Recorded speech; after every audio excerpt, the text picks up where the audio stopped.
We sing with our lives. We are the birds of fire. We fly over the sky. Our life is a voice. We make a road for the spirits.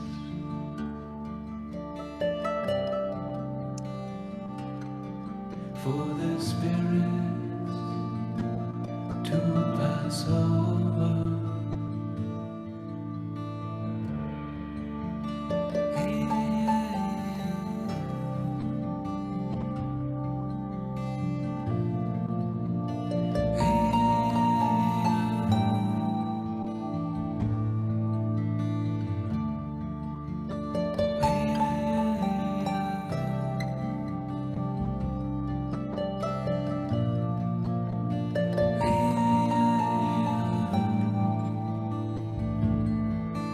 We are the stars who sing. We sing with our light. We are the birds of fire. We fly over the sky. Our light is a voice. We make a road for the spirits.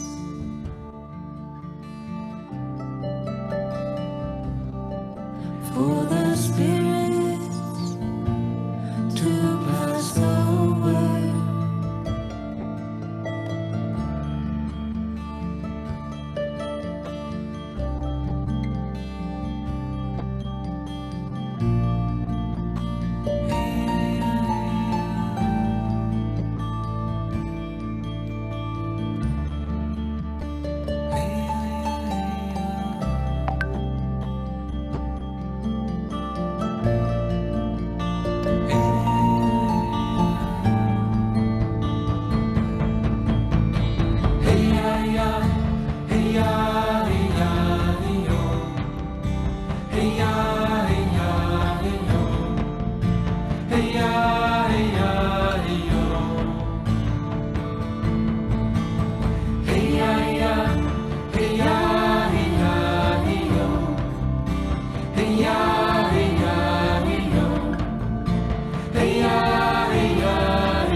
Greetings everyone, and welcome to this morning's Libra Solar Festival gathering with Brother Phil, Amir Kuai and Doc Maver.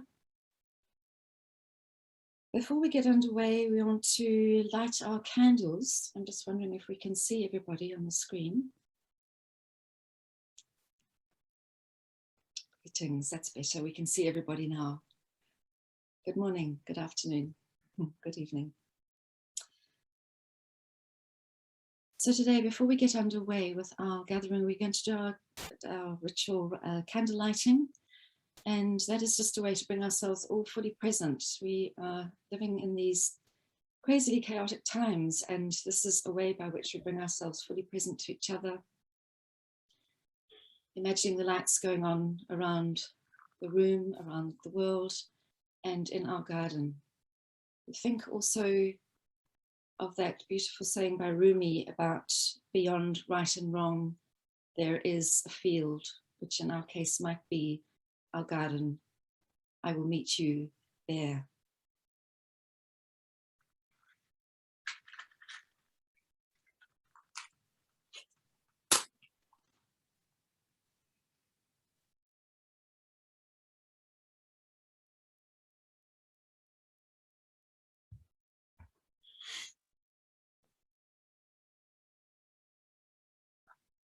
Just take a while to glance around the room and meet each other through our eyes. See who's present. Just for this time, set aside the chaos. We bring the chaos with us, of course, but set the chaos behind and join each other in this conversation. Alexander will lead us in a brief alignment.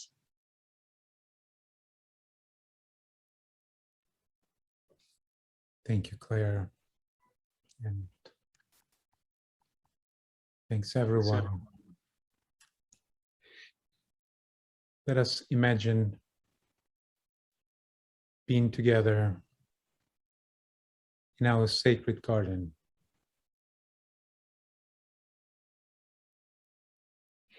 Let's see it as an etheric agora, the ancient place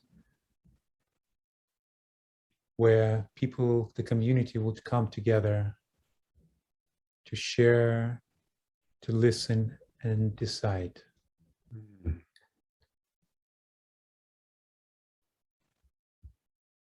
As we align ourselves with the energy of the solar festival in Libra, we align also with those on the other side, with other brothers and sisters who work in different places around the world in the physical realm, recognizing us being together as one planetary group.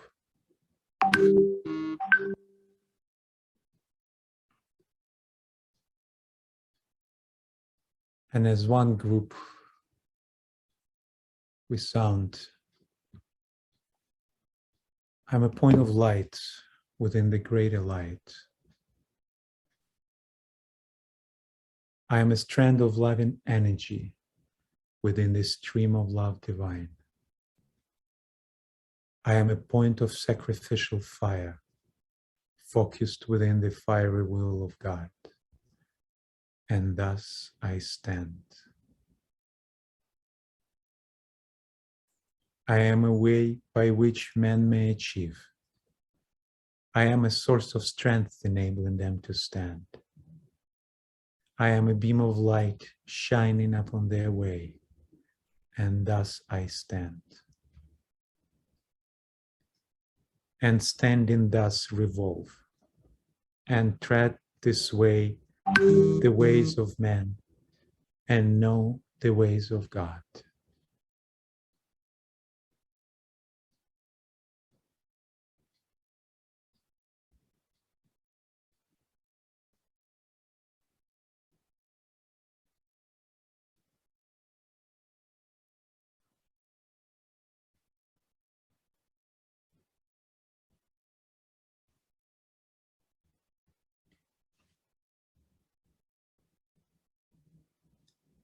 Over to you, Sharon.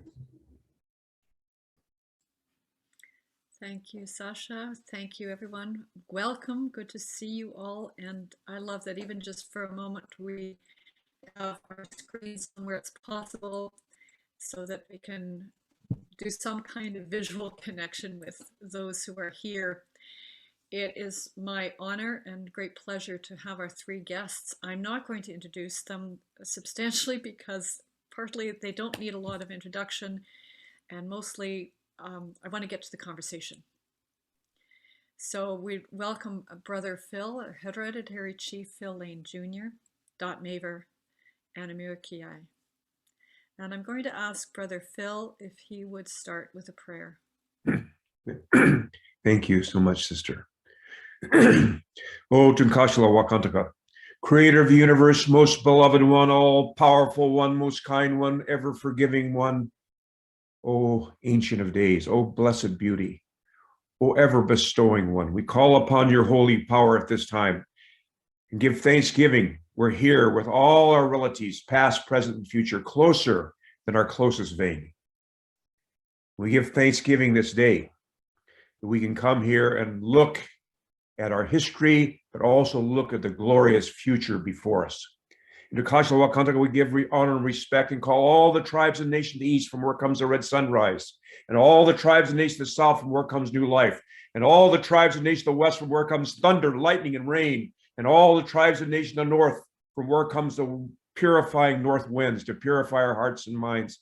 We might come together in one heart and one mind in many bodies. We give respect to Father Sky and Mother Earth, especially asking that the abuse of women upon this Mother Earth shall end, and we shall awaken to the reality that the eagle of humanity has two wings. Until both wings of that eagle have equal power and respect and honor, the eagle of humanity will never fly as high as prophesied. Hauli chante washtelo, shunkmano hemeado, chinupasapa hemeado, hauli chante washte. Aho.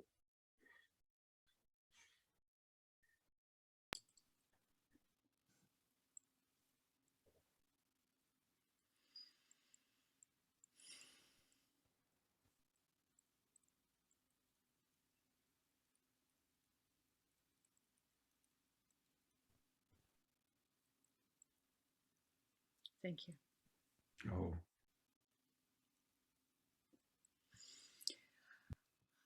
Dot, I turn it over to you. So for the group, what we're going to try to do is do a bit of a circle panel conversation, bit of a conversation, and we really would doing our best to open it up to comments. Please use the chat. We'll do what we can to bring you online. We are going to also endeavor to create space. So after each of these few-minute presentations, I'll ask that we just go into silence and receive and listen and hear from the heart. And Thank you. so Thank you, I'm gonna Sharon. let it go. Thank you, Sharon. And thank you to the organizing committee. I'm grateful to be here today with Brother Phil and Brother Amir, and am pleased to be asked to speak. Initially, I'd like to set a little bit of context for what is true now. And then later we'll talk about what is the next right step. The origins of the term colonization derive from Latin, translated as to cultivate, to till, a landed estate, a farm, a tiller of the soil, by extension, to inhabit. In colonies established by Western European countries in the Americas, Australia, New Zealand, settlers eventually formed a large majority of the population after killing, assimilating, or driving away indigenous peoples. The main instrument of colonization, the imposition of non-indigenous colonial languages to the exclusion of indigenous languages. One of the most painful examples is the Canadian Indian residential school system, which was identified by the Truth and Reconciliation Commission in Canada as colonization through depriving the youth of First Nations in Canada of their languages and culture. Today, we are called to focus on healing colonialism. The beauty and saving grace is that we are the characters in this unfolding story. We're the very storytellers who will steer this into harmony through conflict. And the new story begins with the realization of our essential unity as a human family within the one life. And thank goodness we are experiencing an emergence of ancestral wisdom around the globe. In spite of colonialism, indigenous communities around the world have retained their connection to the Great Mother and are now offering their wisdom in this time of crisis. Brother Phil, you're a powerful example of that sharing, and you remind us that when we honor one, we honor all. When we hurt one, we hurt all. Tom Hartman is another colleague who strives to answer the question, and Amir, you'll appreciate this, what is really and truly driving all our crises around the world? Tom offers us insight into the story we are presently living in order to acknowledge and heal colonialism and tell the new story. Tom recently shared his thoughts during the council circle at the Harvest Gathering near Mount Washington, Massachusetts in the United States. Native American elders met there with several hundred white, Black, Asian, and mixed-race immigrants. Tom said, quote, "Speaking to you Native American elders here in this circle and outside of it, I thank you very, very much for sharing with all of us immigrants to this land your traditional ways. Your teachings are vitally important for all humans on the planet. I hope you have an opportunity to share them more and more and more with people over the coming years. You carry a message which will heal our world." Native Americans and indigenous peoples around the world know their roots. They know the languages of their grandmothers and great-grandmothers from the time before the white Europeans arrived and murdered natives and stole land. Ancestral wisdom goes back thousands of years, looks ahead 7 generations, preserves language, wisdom, teachings, and ways of the people. Even when the U.S. government stole children from Native families and made it illegal to use Native language or practice Native religious ceremonies, the elders preserved their ancestral ways. So Tom asked the council gathered to do something painful. Imagine the loss of their culture. Imagine that the white Europeans had been successful in their original plan, that they had successfully erased all traces of their ancestral wisdom. If that had happened, there would not be a single Native American on Turtle Island who spoke any one of the more than 400 still living Native languages, or know the meaning of the 4 directions, or how to prepare a spirit sweat lodge. No one to remember and teach the healing properties of plant medicine, that earth is sacred, or how to call to the Great Spirit, the Creator, or even that there is one. Well, this painful imagining, this is the truth for white Europeans, ancestors of the whites, who for 70,000 years prior to colonization lived tribally just as the indigenous elders lived. Over the past 5,000 years, from the Celts to the Christian Romans, to the new church destroying ancient places and torturing and murdering those who practiced tribal ritual ways, cultural destruction and genocide swept the earth. Earth-centered, creator-centered paths were replaced by religion organized as dominator kingdoms. We call this the Great Forgetting. The Australian Aborigines refer to it as that. Let's breathe. We all long for a better world and the ageless wisdom we know in our hearts. It is essential to our well-being on this planet that we honor our sacred interconnectedness and unity as a human family within the one life, that we realize our essential unity and act accordingly. Synthesis is, unity must be created. We are those creators. This story is ours to write. This story is ours to live. Aho.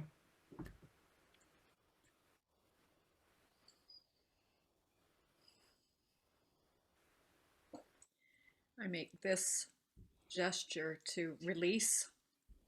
Let's just take a few moments and just let that sink in and sit and see where we are with that. Thank you, Dot.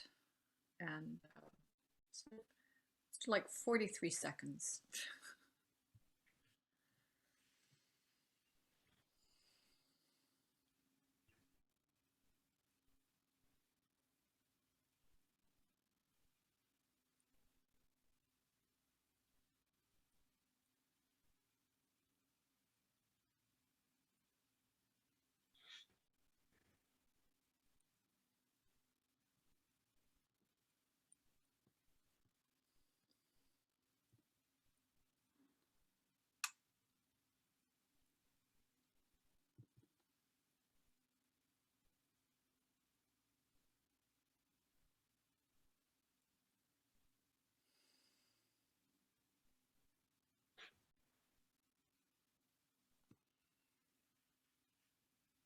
Okay, make and release.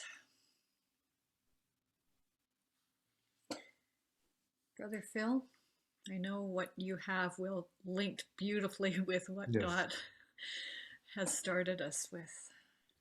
Yes. Mitaki Epi, my very, very beloved members of our human family. I want to extend a very warm and loving handshake and embrace to each and every one of you. And want to preface what I have to say with this understanding. Only hurt people hurt people. Only colonized people colonize people. Only sick people makes people sick. To understand the most recent wave of colonialism of the last 500 years, it's very important that we understand that this emerged from the papal bulls, the 3 papal bulls issued in the 1400s. This colonization was not just the indigenous people of the Americas. This colonization, the first papal bull established the first ghetto of our Jewish relatives. It made it completely the will of God that you could kill, you could take the lands of, whatever needed to be done if someone was a Muslim or a non-Christian. So this happened everywhere on Mother Earth. It's really important to understand this. It's not just the indigenous people, it's the peoples of Mother Earth this happened to. Now, at the same time, from our indigenous perspective, nothing comes to us except for our own spiritual perfection and growth and development. Because by all odds, the little over 100 million now they're estimating indigenous people who were part of the Americas prior to 1492, by the middle of the 17th century had been reduced by at least 80 million human beings. Some directly from killing, massacres, but majority from disease we had no capacity to address. And so literally there was over between 80 to 90 million human beings living here in the Americas that were destroyed in this colonization process. But I want to say they weren't destroyed, because we know there is no death, just a change of worlds. Those indigenous people are here as real and closer than our closest vein right now. And they are, along with all the other relatives of all of us here, because you would not be here in this group, in this circle, unless yourself and your lineage worked hard to try and overcome all of our colonization. All we have to do is go back and read Caesar's diaries to see what was done in the colonization of Europe, to see why these relatives with inquisitions and all these different things happening, why they left in these rickety boats, many of them sank, to try to find peace. Of course, what happened was you carry that with you. You carry that hurt with you. And now we're all in it. I don't mean to laugh about it, but we're all in it now, all of it. We have the greatest challenge facing indigenous people is our own disunity, created by this divide and conquer situation. We are our own worst enemies sometimes, as well as as a human family. So I would say that at this time, we are in our adolescence as a human family, just like from infancy, childhood, adolescence, adulthood, and so forth, elders, so are we. We are just beginning to awaken to the reality of who we really are, which we're going to speak about in the next part about future. Right now, we are going into the heart of darkness. We're just beginning. We know that this hatred, this prejudice between us as human beings has got to end. And what it's going to take, I'm not sure.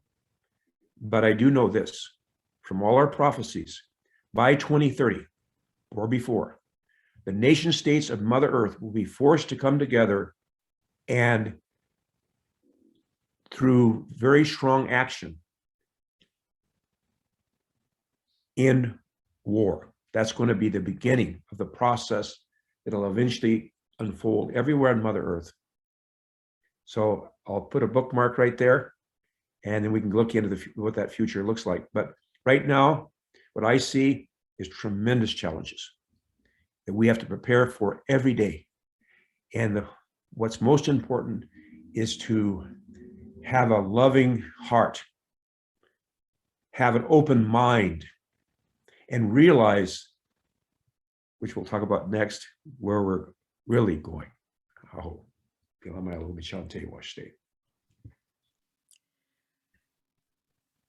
The thing that really stuck for me, and I'm just going to put this out to the group, is that what you said, Brother Phil, is that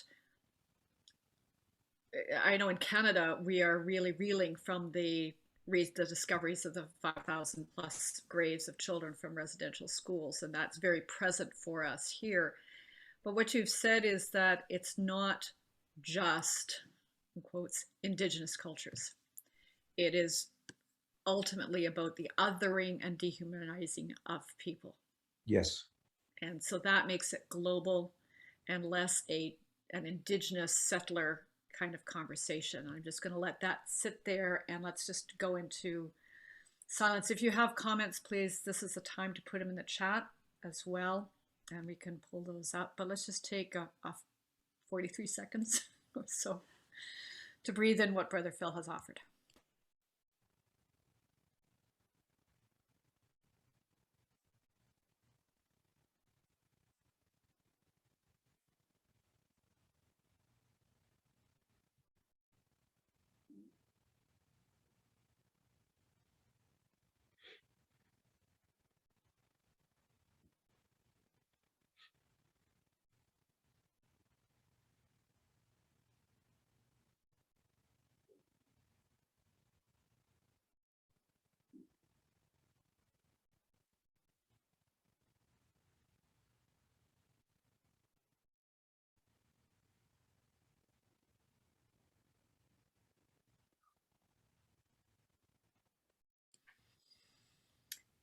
Thank you. Amir, I think what Brother Phil has said about the end of war by 2030 feeds perfectly to where your work is in the world of disarmament. And so I pass it to you. Thank you so much. And that's a beautiful segue. Thank you for that one, because it's definitely one of the foremost global challenges that we're facing right now. I mean, upwards of $2 trillion of annual military spending. You know, for what? And that's a eternal question. For what? Because we know that if humanity spends around $1.4 trillion a year on sustainable development goals, we can achieve all of them by 2030. So this $2 trillion that is being spent annually is taking us further away from that, right? And that always comes to what is our political will. If the financial resources are there, the technology is there, the people resources, everything that we need is there, but our direction needs to change. And you know, we'll get to part 2 later on. So thank you, and this is important. And now there is a strong link as well to, especially we all witnessed the recent evacuation of the United States from Afghanistan, right? The 20 years of war on terror in that part of the world, and the war of terror, of course, continues. Cost almost $21 trillion if you look at the US spending on external and domestic security over this period. And let's think about the fact that the United States only needs to spend $5 trillion to fully decarbonize its electricity production. Now imagine the impact that could have on our climate change catastrophe to avert it, right? So just imagine $21 trillion spent only to lead up to evacuating and leaving all the weaponry in the hand, you know, of your enemy in that context. And this is the reality of war. It does not end in success for anybody. And this understanding needs to just be forced and pressurized you know, and we will get to that point again in part 2. I'm just giving little hints of what's coming up. And I want to just quickly tie it back a little bit on the colonization topic, which is the key point of discussion for the day. This issue, and let's not forget, we've talked about Canada, we've talked about different parts of the world. Colonization is still very much with us, right? Do you remember the destruction of the 46,000-year-old Aboriginal site by Rio Tinto? That's an example of colonization. 46,000-year historical site getting destroyed for a few kilograms of copper. That's colonization. The United Kingdom continuing to claim the Chagos Islands. It's about 10,000 kilometers from London in the middle of the Indian Ocean, despite the International Court of Justice, the United Nations, Tribunal for the Law of the Sea, all the international law bodies saying, hey, this does not belong to you, United Kingdom. The United Kingdom is still holding on to that. That's colonization. I'm using these examples of land use because we, even on the land part, which Dot eloquently talked about in terms of definition right at the beginning, right? We're still seeing colonization, and we're not seeing any mention of colonization. If you go to the European Union website and you search for the word colony or colonization or any of those terms, you only come up with, unfortunately, I'm really, really sorry to say this, but colonies in the animal kingdom that relate to agriculture. There's no mention of it. It does not exist, it's not talked about, it's not in the school books. Here in the Netherlands, there's an ongoing campaign now to actually get the curriculum changed in high schools just for colonization to be talked about. Because at the moment in the Netherlands, the period of colonization and slave trade is called the Golden Age, right? There's no mention of that. And never mind the fact that, sure, countries were decolonized and are independent now, but International Monetary Fund, World Bank, patents of a vaccine, patents of a knowledge, the political discourse, United Nations discourse, etc., etc., etc., is still very much in the hand of the colonizers. And never mind the tax havens, right? About $1 trillion of wealth moves from global south to global north just because of tax havens, right? And these are, you know, London, Amsterdam, etc., and. And so these facts and these issues point us to the need for colonization to be front and center of everything that we do, and to remind that it still exists and has not left us. And we're going to touch on part 2 now. But just let us remember that these elements of colonization, this is now we're talking about, even in climate change, there's colonization in terms of carbon emissions, right? Because the global north spends 22 times the amount of global south. And now our atmosphere is now being colonized too by the global north. But let's bear in mind that this level of dominion over nature is bound to fail us all, because by 2050, at the current rate of the climate change catastrophe, we're going to have 1 billion climate refugees. 1 billion. And it's not only going to be global south, it's going to affect us all. So this mental construct of colonization is going to hit everybody, including north and south. So that's where we have to unite and deal with it head on as a humanity globally. But let me not segue to part 2, and I'll hand it back over to Sharon. Well, I would say thank you, and some part of me is going, oh my God,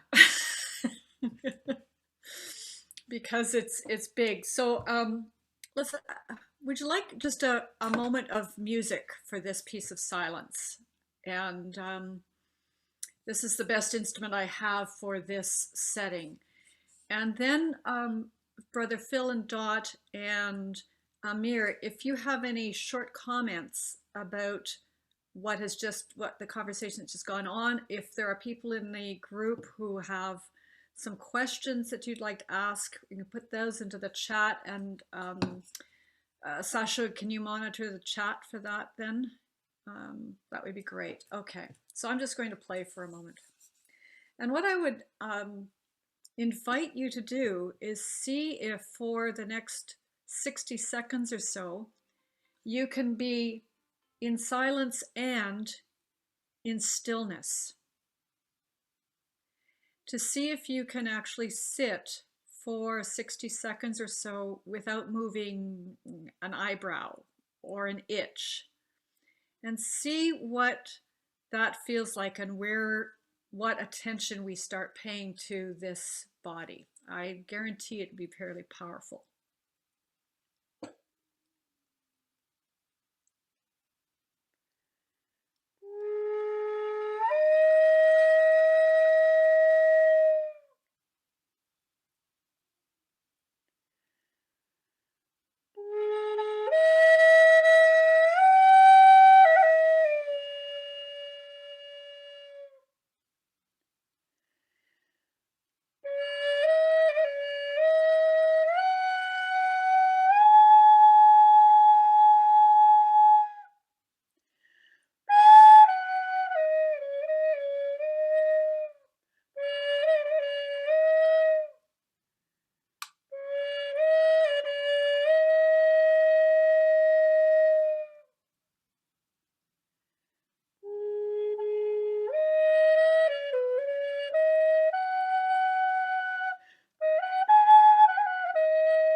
Okay, let's take a few moments. Dot, Brother Phil, Amir, if you have any comments or ideas. And I see both Brother Phil has put a document into the chat, which I would suggest you click on and open up. And because once we're done, we're done.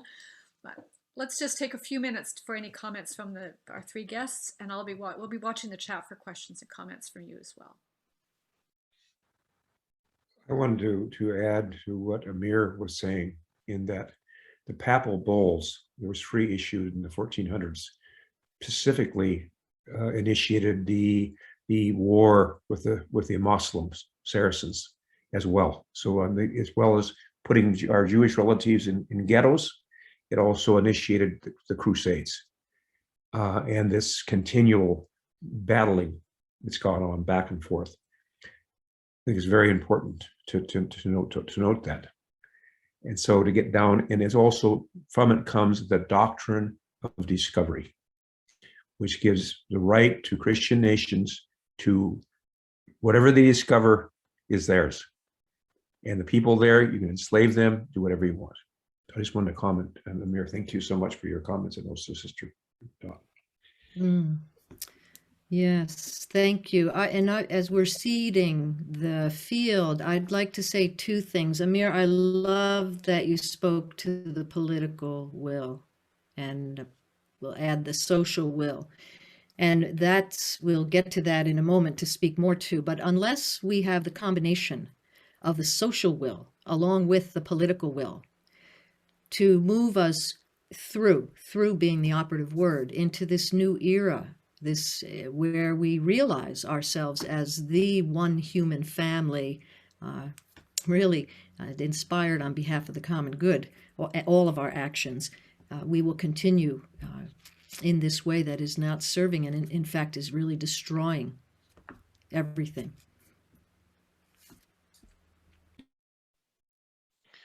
Absolutely, 100%. And we actually are starting to see that You know, we're starting to see, even partially, one could even say because of the global pandemic, that for the first time, everybody from a small island in the remote Pacific to downtown Manhattan has gone through the same experience globally. And this is powerful. Hey, 8 billion people on the planet going through the same experience over a few years period. And we're starting to see the uptick, for example, in social movements and social activity, the strikes that's going on in the United States at the moment, for example, and so forth. Again, not to get into part two. It's always exciting to get to part two, I know, but we start to see that, and this awakening of the mass consciousness, the awakening of the global brotherhood and sisterhood, and the one family we've been mentioning here together is so powerful, and that does lead to intertwining the political and social world. Thank you. And I look forward to the questions and feedback as well from the audience. That's always also a great opportunity. So please, you know, knock it on. We're looking forward to that. I think for me, just I don't know if I'm speaking for anybody else, but it's a lot to take in and a lot to kind of put into place. You know, as we've all had one kind of perspective of it, and one perspective is, you know, all the white people are bad and all the indigenous people are good. I mean, that's been the, you know, shame on us because our ancestor did this. And what I really appreciate is Brother Phil saying, wait, it's about othering people. It's about that, where the us them, and that's that constant, you know, through the ageless wisdom, that's that constant soul personality divide. It's that constant separativeness that we are all thinking that we're working on, and then it comes right up, oh, okay, wait a minute, you know, oh, there's that too, you know. There any comments from the group before we go to into meditation? And I think you can just either yeah, Michael, can you there we go, thanks. Thank you. This is deeply moving. And the perspective I also have in order to hold this, because this is a huge pain that my heart alone can't hold, it has to be the group heart, is if I look back at all my incarnations, there are times when I've been the colonizer. There are times when I've been colonized. However, we are showing up right now to play our respective parts in this psychodrama of healing and movement towards wholeness. And so for me, I can take on whatever the guilt, the shame, those energies, and yet we stand together beyond that. We stand as Gaians, we stand together. And yet in order to heal this, we have to act it out. We have to go through this psychodrama, and each of us have been cast perfectly. I happen to be in a white male body this lifetime. And if we really consciously go into this together, then we can help humanity face its first initiation, knowing that it just doesn't live by bread alone, and it's the love within the heart that is to be born. That for me is the opportunity. But what's got us to this critical point is the part believing that success is for it to become the whole, and not understanding the living system of not just Gaia, but of the cosmos. And when we serve the system serves us. And so this is a breakthrough point we're at now. But I want to just offer this perspective, because I do have these distant memories and future memories of playing different roles inside this human drama, which we call evolution. Thank you. Michael, thank you for that. It kind of ties into what Claire wrote into the chat about othering the other more than human, like the natural kingdom as well. And I think there are recent books that have come out about the mother tree, finding the mother tree, and the nature of trees, and how that interconnectedness is so very, very important to sustaining life. You know, so it's yeah. And if Up I front, may, don't bite in burrito. Yeah, sorry, Katya. Oh, it's okay. It's just this name of the document, discovery, just brought the realization that what is being discovered is ourselves, and that's of course is being, left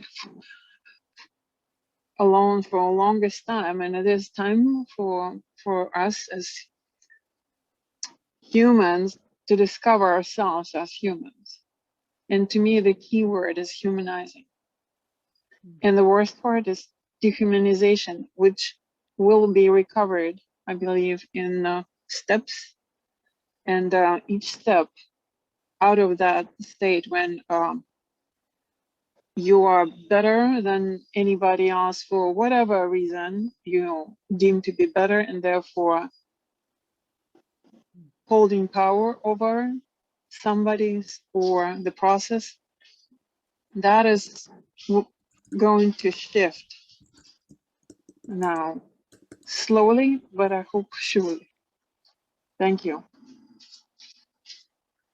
Thank you, Katya. I'm just going to say, Isha, for Isha, being in a white body involves taking a fuller share of responsibility for the damage done and the solutions required.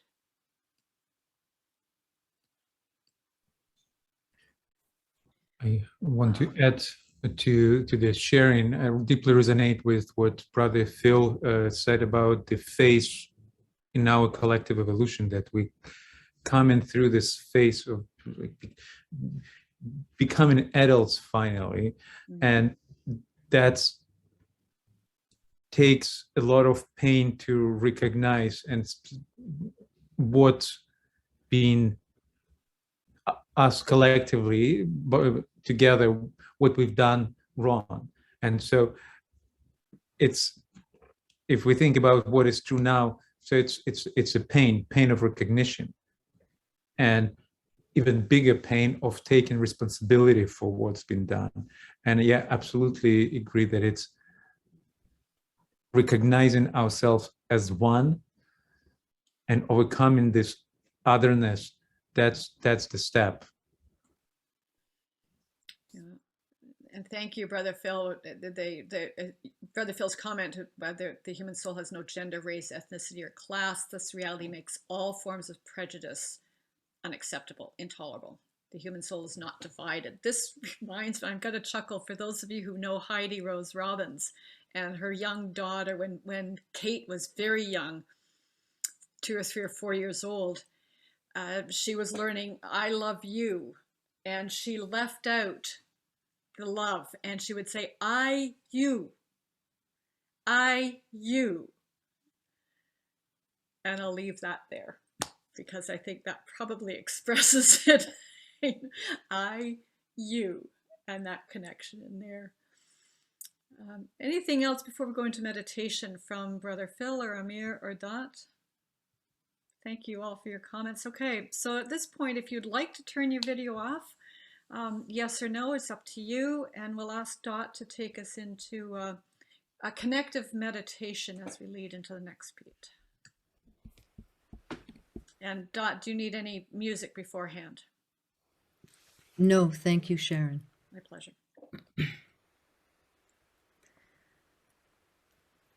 We stand together in the outpouring of the Libran full moon of 2021. Libra rules synthesis and right relationship, and balances the scales of justice. Let us, for a moment, enter the power of silence in sacred unity at this Libran center point of stillness, where balance and equilibrium and truth are keynotes. We choose the way that leads between the two great lines of force.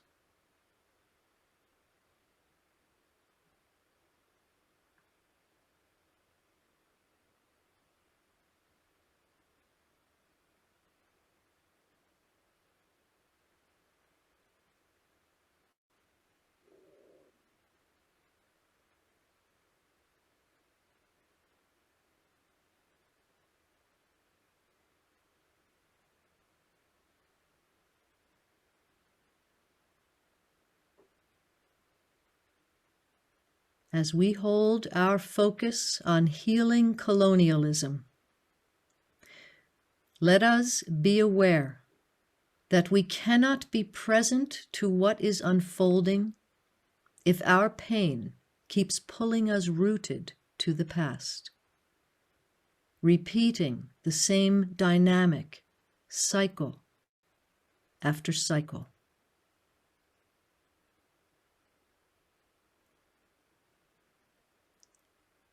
Healing releases the pain of the past. Healing enriches the soil of the present. Healing offers the fertilizer for the soil as we compost and repurpose the past, offering a sacred role to the past as we are fully present and plant seeds for the future.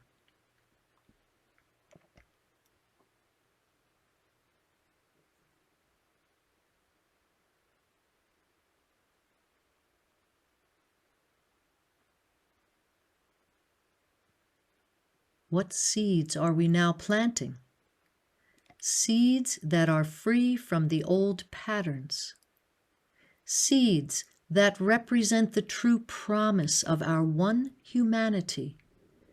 As these seeds are planted in the sacred, repurposed compost of the past, the fertilizer of the future.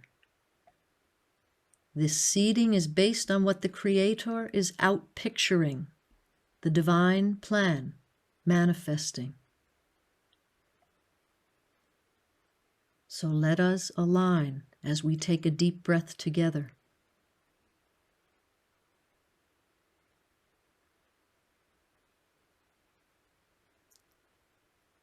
And we unite our hearts across distance, both sides of the veil.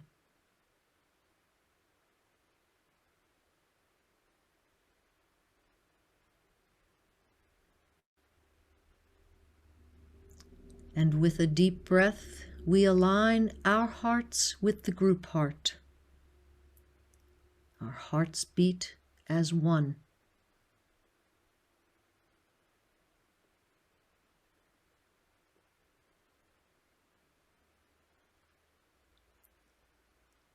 And a deep breath aligns our group heart in the one heart.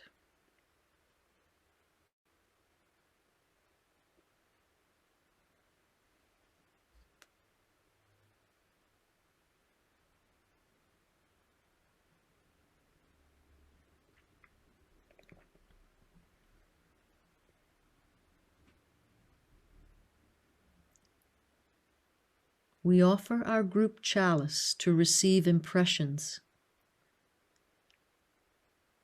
The chalice is a state of wholeness in the now, healed from the cracks of the past.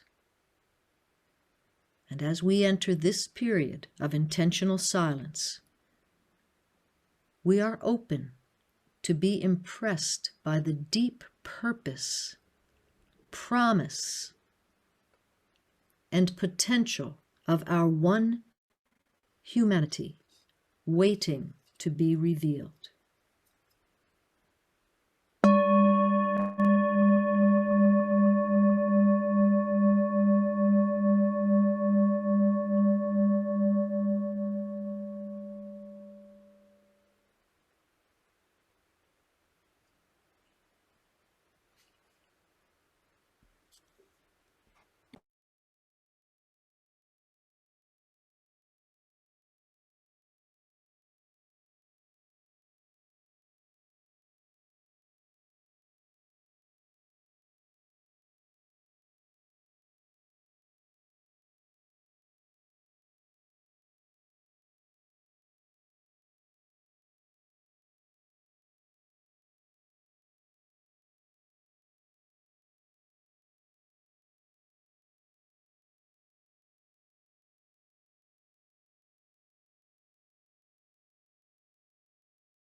we transfer awareness to our own beating hearts. Our hearts continue to be united across distance, and we take a gentle moment and anchor the impressions received.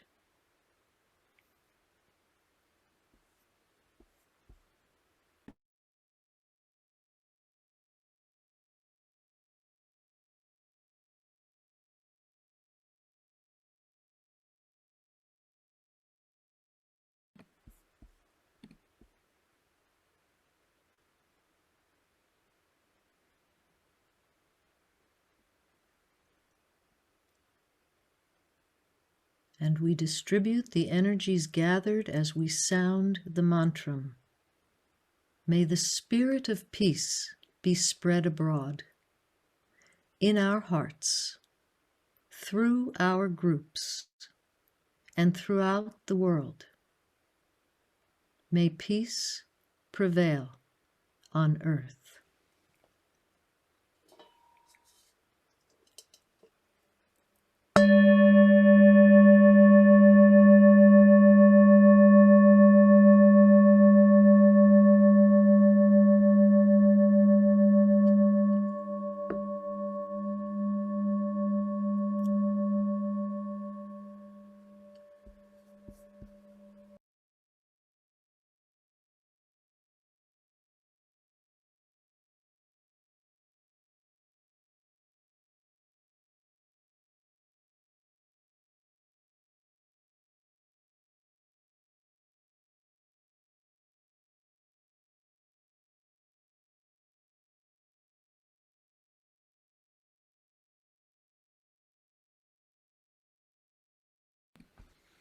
And back to you, Sharon.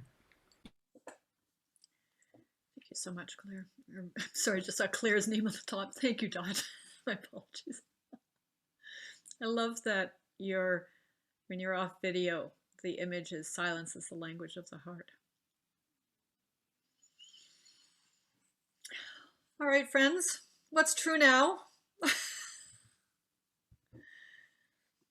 Amir, if you are there, let's start with you because you are ready to go on the next step. Just make sure you unmute, and we'll do the same kind of thing. Or would it work to converse back and forth, or for each of you have a moment? What is your thinking? We're flexible here. Amir, you'll start, but do you want to each have your own little piece and then, like we did the first section, or just see how it goes? Okay. I think maybe we did like we'll let's see. I'm sure each of us want to chime in on this next steps and and take it from there probably. Great. I imagine for sure. All right. So thank you, Dot. I think everybody reverberated, and I think this 35-40 souls that are here feel a lot more connected together. So thank you. Now, there's a few hints that came up in the previous conversation, which was love, unification, and pressure, collective action. So let me start with the third one, if you like, and I'm sure we're going to hear about the rest too. Organized collective action is one of the key ways to be able to link the social will into the political will. This idea that we are individuals and we don't have power is not true. At the individual level, of course, we have power over what we buy, how we live, our lifestyle, etc. in that sense, right? How we live our lives. But we also have a choice on how we organize with each other, how we organize and how we collect with each other into groups, right? In that sense.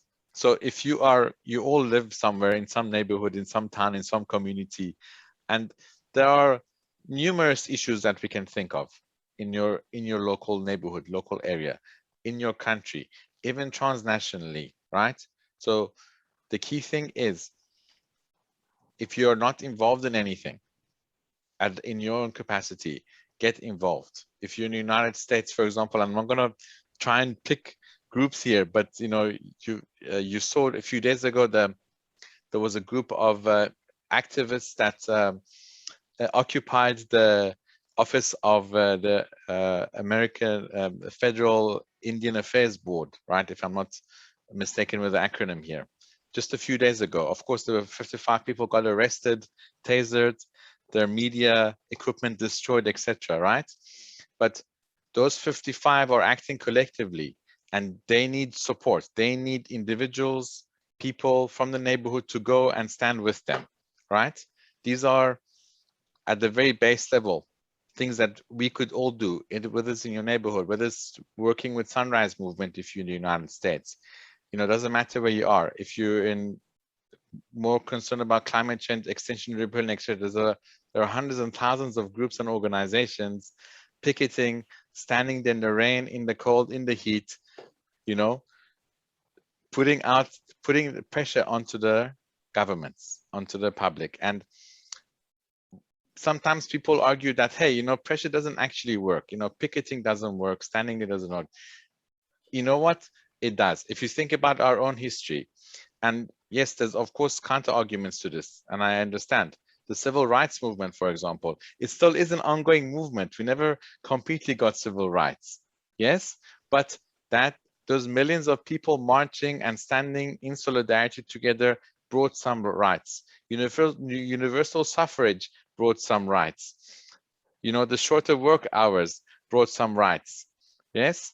Now we're battling, for example, in the United States for paternity and maternity leave, which doesn't exist at a federal level, which is, you know, quite a stain for the United States in that sense. So these actions, whatever it is, being part of a collective, being part of a group, bringing that collective pressure does have an impact. So if you're not involved in anything, please get involved. And there's tons of organizations that you could go, whatever is really close to your heart, you know, that you could dedicate and pour your heart and mind and body and soul into it, is definitely something to consider. And we talked about colonization earlier on, which is our main topic, and one of the main issues for the former quote-unquote colonies is this issue of debt. The fact that these former colony countries have enormous amount of debt, and the world trade system is still very much skewed to the global north.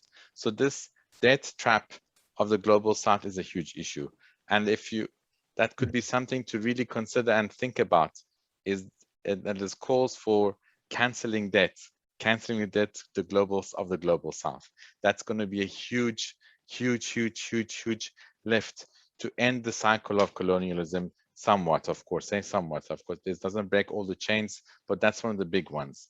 And maybe as part of our focalization tonight and putting it out into the ether, that would be one of the key ones to think about. Well, let me leave there, which was on the more practical social pressure, and I'll hand it over for the other realms. Thank you. Thank you, Amir. Brother Phil, if you want to jump in, otherwise I will respond to, to what Amir just said about organized collective action. And I want to, first of all, I want to put a heart up. Where are my reactions? So, because yes, a small group of people make a huge difference. So that's the number one thing. Let's follow our fiery hearts and get involved. I want to say that organized collective action includes silence as action. And we are discovering that that is a very powerful organizing tool. It's actually a spiritual weapon. And so one of the groups is Global Silent Minute, globalsilentminute.org. And is, in terms of human rights, Amir, this comes up all the time, Brother Phil, with us as well. And the question being asked at the United Nations right now, is peace a human right?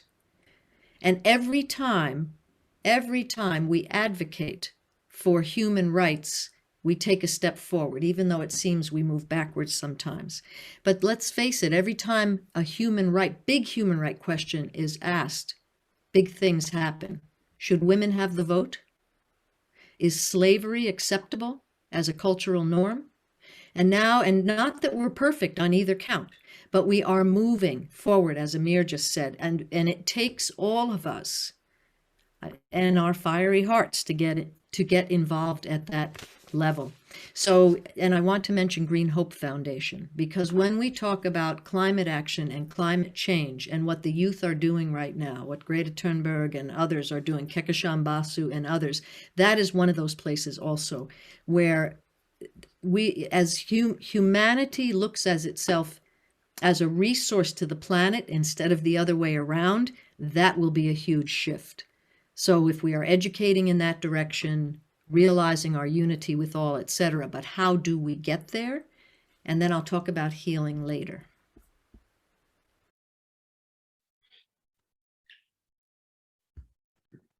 I believe that the foundation for world peace is the understanding of the prior unity and oneness of our human family and all life, and that the hurt of one is a hurt of all.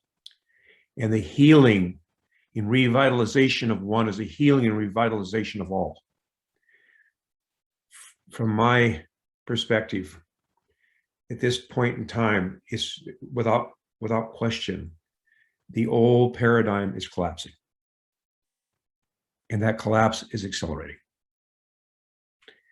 And so what our focus is, and what the elders shared in one of our 16 principles, is to stand in your strengths, move towards the positive alternative you wish to create without giving away your energy fighting the negative. And that does not say we don't stand up for our rights, but we have to provide humanity with an alternative to what's going on, an alternative. And that's what we're doing. We now have the fundamental unity back, as our prophecies promised, of 78 million indigenous people across the Americas, based in 16 guiding principles that tell us, development comes from within. No participation, no development. No vision, no development. So we're just now building literally the digital backbone of these indigenous peoples across the Americas to really fulfill the prophecies that said after this long spiritual wintertime, we would come together again as our prophecies promised, but now with all members of our human family. And the fundamental principle of oneness is justice. Justice. That has to be the organizing principle. If there's oneness, is justice. And I think justice and oneness, again, from it, we know we have to balance the extremes of wealth and poverty. And that's something we see expanding, but we need to focus on that. Every human being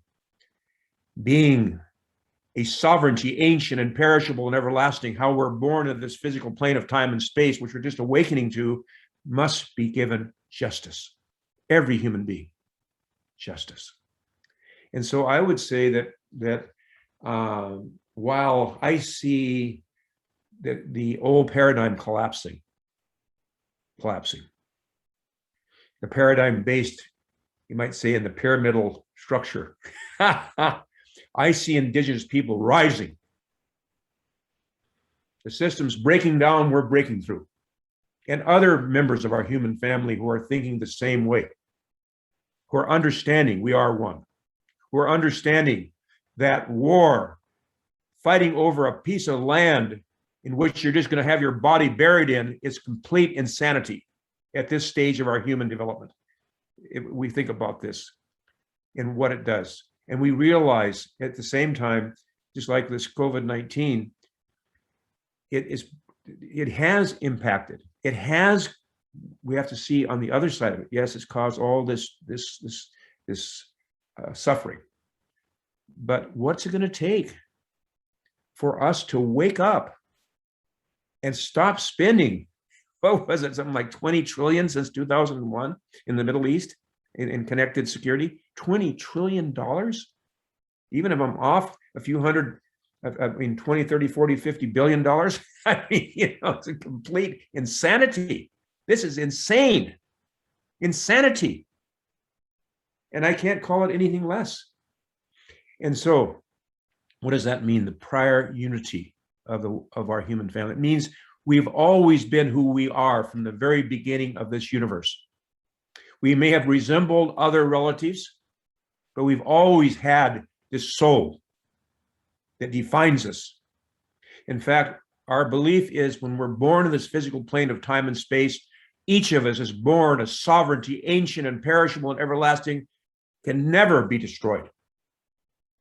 Can never be destroyed. Yes, in this physical plane of time and space, which we're so limited. And I would say this, maybe as a comparison. The baby in the mother's womb, if you tried to communicate to the baby in the mother's womb, the world was awaiting that child after that long birth process. And by the way, I've witnessed it. I have total respect for that journey. But we come out and all of a sudden we find ourselves in this universe that's so huge. Well, I want to say that I believe when I call, by the way, I call this my earth suit. It's my earth suit. It's like I had a womb suit. And I'm going to leave this earth suit behind. And the worlds beyond this world are as great in comparison as this world is in comparison to the baby in the mother's womb. Can you imagine? I mean, this is what meditation brings us. This is what really, I think, is the need and the foundation. Last thing I want to say, one of the doctors we're working with our elder health program said something that really touched me. He said, you know, medicine's defined about 2,000 or 3,000 different diseases. He says, but there's really one disease at the foundation, the lack of connection with spirit, of fully being connected to who we are as a human being. These magnificent, multidimensional, universal human beings, I'm going to universal beings that we're becoming. We are becoming universal human beings, which means we also have with us all the other beautiful things in our cultures and so forth that help sustain and enhance and inspire life. So that's where I see us going. We are going towards a new global civilization, which I shared in that chat. And the process going is just like being in the birth canal, which, you know, I can't really remember too well, but I know it's quite a journey because I've seen it. I haven't experienced it as a mother, but I can tell you this: we're certainly in the process of being born into a whole new understanding of who we are as human beings and what the purpose of this life is. That's my perspective.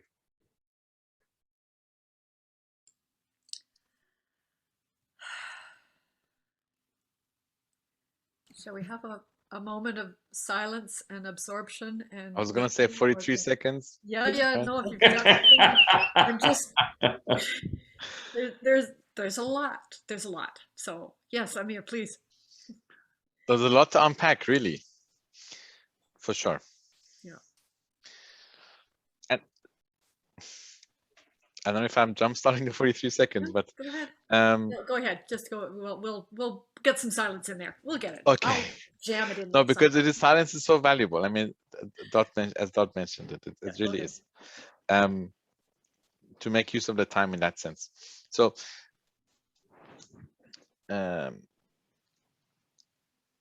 there's one aspect which we have to all consider, right? We are also privileged to have the financial ability.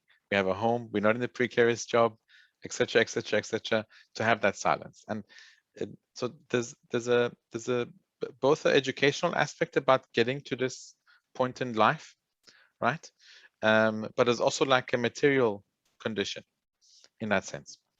And so, we know that the federal, again, North American reference, of course, but this is the same, doesn't matter where you are in the world generally, when it comes to basic income, minimum wage, and so forth. It just hasn't kept up with the cost of life. So in the US, for it's been $7.25 for, I don't know, 10, 15 years. And you still get taxed on it, right? But we know what, the big corporations and CEOs don't pay tax generally, and in that sense. So there's also this material aspect linked to getting and improving mass consciousness on this issue, right? So, and we're talking about invoking and awakening in that sense. So there's the material aspect linked to it, and that's important that we have this multiple pronged approach to what we do. Okay, so if there is again, if there's a way to push for the raising of this minimum wage, federal bill, for example, in the US or in the Netherlands, if you're under 21, you get like different age groups from €5 an hour, which what does that do, and so forth, right?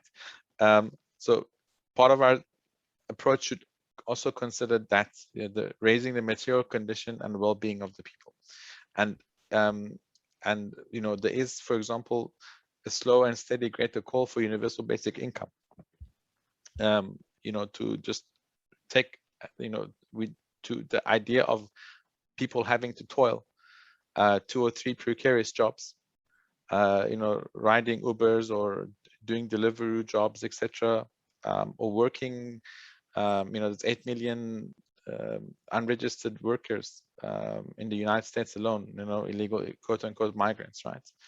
That are toiling their backs picking avocados and so forth, right? So there's this whole system of economic exploitation that we're talking about. It requires that mass consciousness awakening, and that means that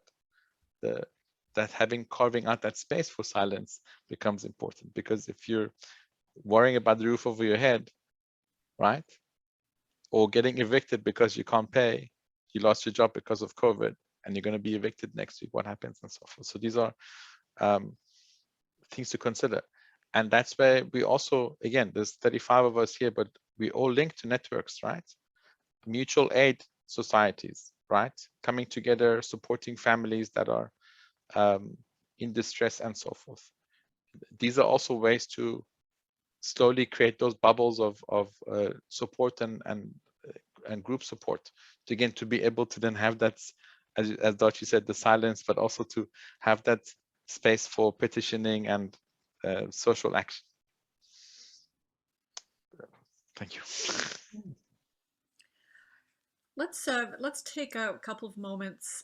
One of the things that we like to have in these gatherings is when we leave, that we actually take a step ourselves. We have our own next right step to do.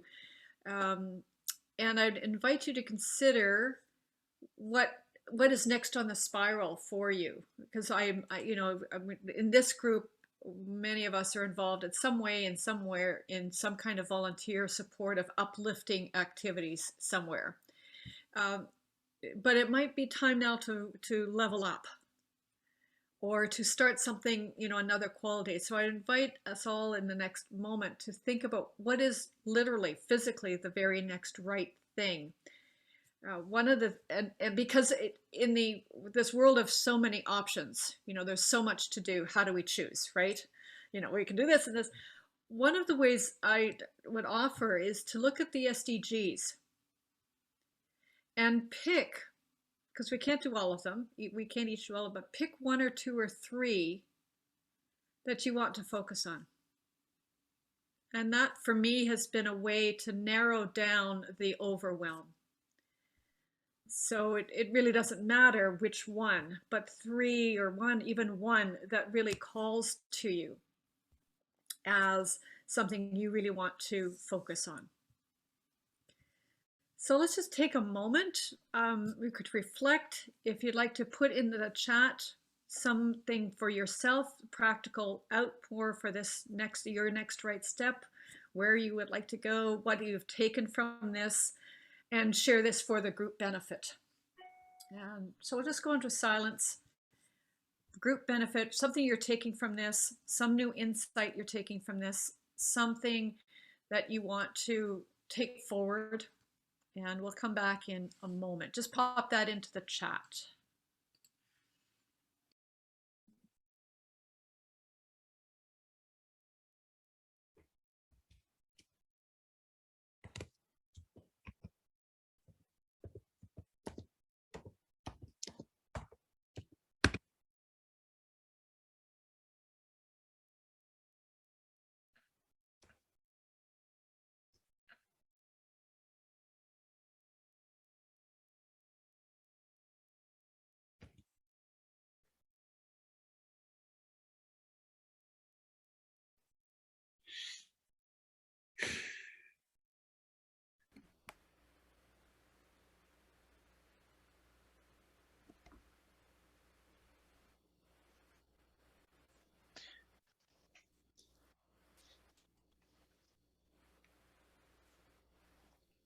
Sharon, are you nodding for us to, can we say something? Go ahead. Okay, I get, okay. So Sure. I'd like to just say that there, Sorry. in this heart's perspective, there are numerous, many large movements that we can get involved in, but I want to name three things before we leave this time together. And it's so deep and enriching. Thank you. The first is this organizing principle of justice. And restorative justice is gradually transforming our criminal justice systems around the world. And it may seem like a turtle, but remember the turtle and the hare? So, and this is something we can really get involved in because it includes all the restorative practices, which are helping us in many ways to break the cycle of violence, to learn how to live in right relationship, to break the school to prison pipeline. Social emotional learning skills are so critical. So, and then the second thing I want to say about that, beyond restorative practices and restorative justice, stories. Unless we can really deeply listen and become one with other, really recognize ourselves in other, really listen deeply, the dialogue remains superficial and polarized. So stories are critical. And of course, truth and reconciliation is part of that. And then the third thing I'd like to say is trauma healing. This entire planet and virtually every sentient being right now is traumatized. And some to the degree of being in paralyzing shock. It's stunning. And so trauma healing is so necessary. And Brother Phil, you alluded to this earlier when you spoke about it. And we know what to do now. Let us continue to support those organizations and those movements where we are doing some serious trauma healing in the way that, as Michael Linfield says, throughout all of this, we remember the story of the master and student. And the student comes to the master and asks, how should we treat others? And the master responds, there are no others.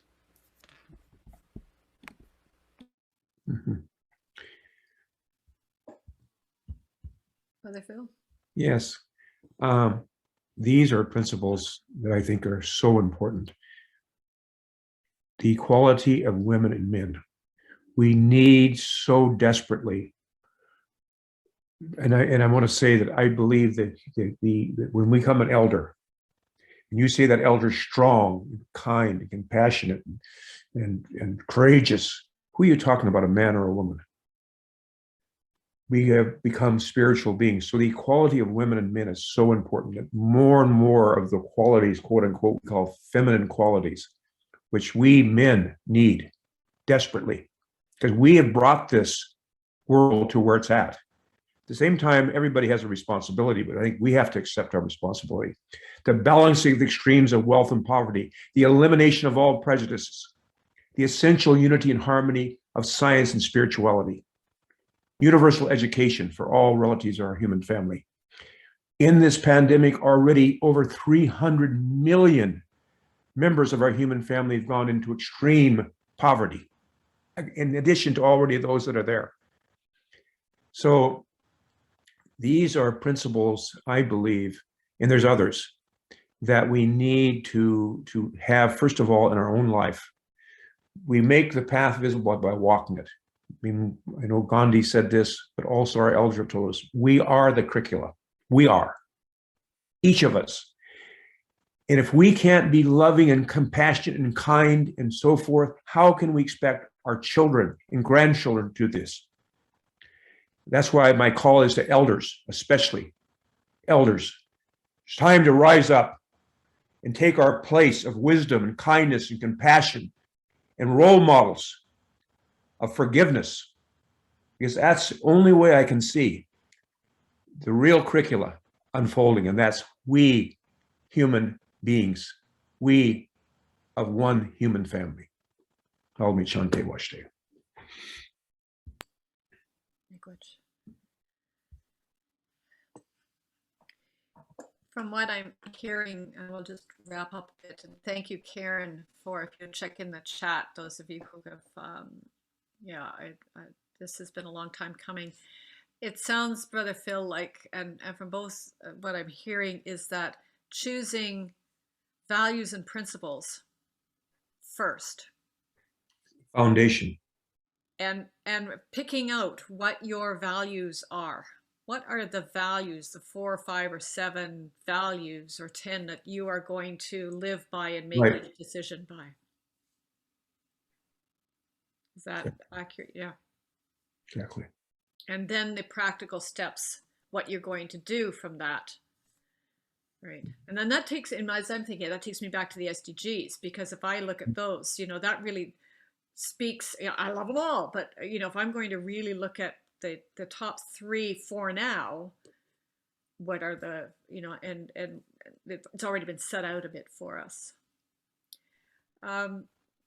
Other comments, please. Raise your hand, come on mute. I'm gonna cut in for a Gracia. second. Yeah, please. Yes, and I was thinking about it, and I mean, there are a lot of amazing people, groups of people that are doing amazing work, and a lot of the time it comes as a statement. It's just, and I think what we as meditating groups can do is just precipitate that energy and intentionally channel it to those who actually work, to people of goodwill that take a stand. We can support that with high energies. Mm-hmm. And it does require that sustaining high energies, I believe, because whatever we endeavor has not been done yet. We're coming to something new, and it requires new energies as well. Deep-rooted standing and understanding of what we are in, but yet the direction, the intention, the goal is ahead for all of us. So I think that is an important part of our work. Thank you. Yes. And I believe as well, we have just beginning to understand the power of meditation and prayer. This is not something kind of airy-fairy. This is simply calling into play higher powers that we haven't really understood maybe before. Atomic energy has been here from the beginning of creation, but it was just, you might say, discovered. The fact is, within our human soul, we have capacities and power that we have no idea yet of what we can do when we bring our hearts and minds together as one and focus on peace in silence. We are powerful beings. Each of us is sovereignty, ancient, imperishable, and everlasting. But it's just purifying our hearts so we can understand that better and better. And by the way, I'm just in process. I'm enjoying myself in process. Well, thank you all for this beautiful conversation. I'm just before we close out officially, Brother Phil, would you do we didn't talk about this before, but would you do a closing prayer blessing, and then I'll pass it over to Sasha to close up. I want to sing a song. I'll sing a verse of a song, and I'll sing a prayer. I'll say a quick prayer for unity. This song blesses all of creation, mineral, plant, animal, and the human being. It's all sacred. Oh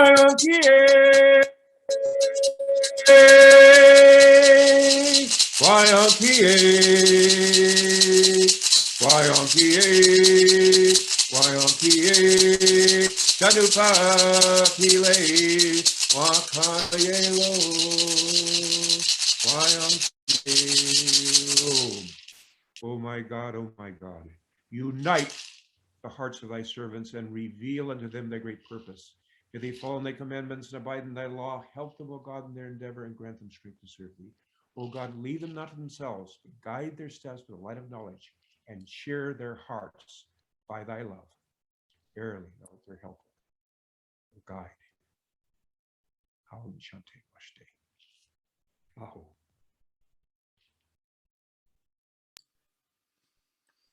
Miigwech. Thank you, Dot, also for that comment in the chat. But as I think about that, I'm wondering if chocolate could be the answer. My dad has a little thing on it, you know, I don't care what the question is, chocolate is the answer. But chocolate love, I think it's thank you so very much, the three of you, and for all of you who have joined us today. Yes. And Sasha and Claire, I turn it over to you. Thank you. It's difficult to pick up this note, and the words that came to me is becoming soul indigenous, our own decolonization. Oh. Thank you everyone, and yes, together we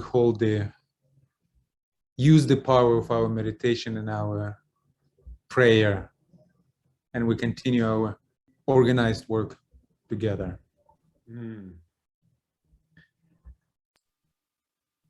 Thank you. And we are under the energies of the full moon. Today is the peak of these energies, and it's powerful time for meditation and prayer. And so there's 2 more days of the 5 days period, and whatever you put into the space of your as intention, it will come true. Oh. And if we put it as a joint intention, it will definitely happen. Just before, And sorry. Yes, Sharon. We're going to talk about next month because Michael is here, and is he not one of our guests next month for Yes. Scorpio? So the next time we come together in this garden will be on the energies of Scorpio, and Michael Linfield will be one of our guests. And please come back in a month. But this is our etheric space. We always can inwardly link to this space to all of us and work on behalf of all of us. And another program that I want to invite you to join will be this Friday. It will be the last day of the full moon, and will be meditation for the common good. We will open the Scorpio cycle, and the topic for the Scorpio cycle that we will be meditating throughout the new moon, it's actually sharing our responsibility. It's very connected to everything we've been talking today. So this Friday, please join us at 6 p.m. GMT, 1800 GMT. Thank you. Yeah, can I add a little something before we all go? I just, really want to thank everybody for bringing everything that's crackling in the atmosphere around us at the moment, and also within us. And we've together creating these spaces where we can lay these questions and these uncertainties together on the ground between us and consider them and bring love to them and engage with them and with each other in new ways. And it's so vital to the ongoing conversation and to the healing of the trauma that has beset, our peoples, our land, our planet. So just thank you to everybody, because each one of you and every one of us present contributes to that process, which is in itself a healing process. So thank you.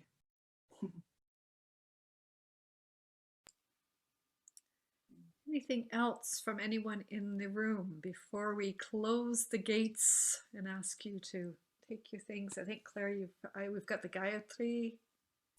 We have Let the Way of the Heart, a song, Let the Way of the Heart. Many blessings to all of you. Many thanks to Brother Phil. Thank you. So nice to meet you. Thank you for your work that you've been doing. Dot, always a joy to see you and connect. And Amir, it's really good to see you. It's part of our group. And to all of you, many thanks. Claire, over to you. Can I play this without sharing my screen so we can still see each other? Is that possible? If you do, just share computer sound. Yeah. It just advanced. Let the way of the heart, let the way of the heart, let the way of the heart shine through. Let the way of the heart, let the way of the heart, let the way of the heart shine through. Love upon love upon love, all hearts are beating as one. Light upon light upon love, shining as bright as the sun. Let the way of the heart, let the way of the heart, let the way of the heart shine through. Let the way of the heart, let the way of the heart, let the way of the heart shine through. Love upon love upon love, all hearts are beating as one. Light upon light upon light, shining as bright as the sun. Let the way of the heart, let the way of the heart, let the way of the heart shine through. Let the way of the heart, let the way of the heart, let the way of the heart shine through. Love upon love upon love, all hearts are beating as one. Light upon light upon light, shining as bright as the sun.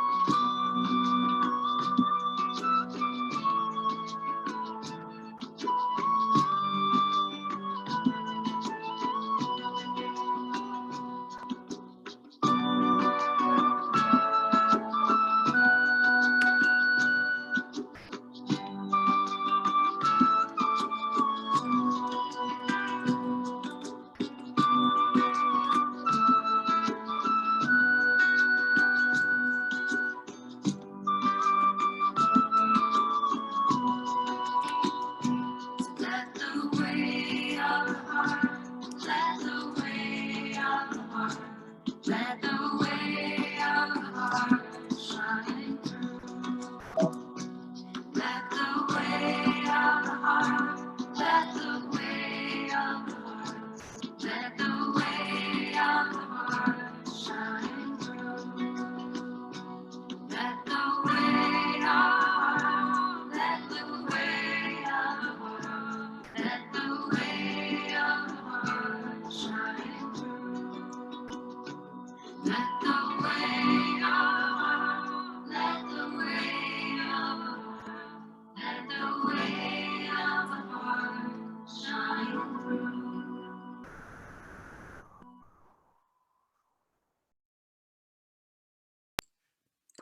Thank you. Blow out our candles.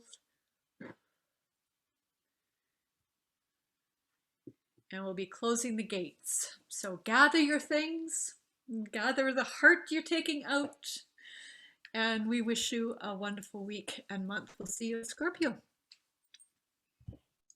Bye. Bye. Thank you. You can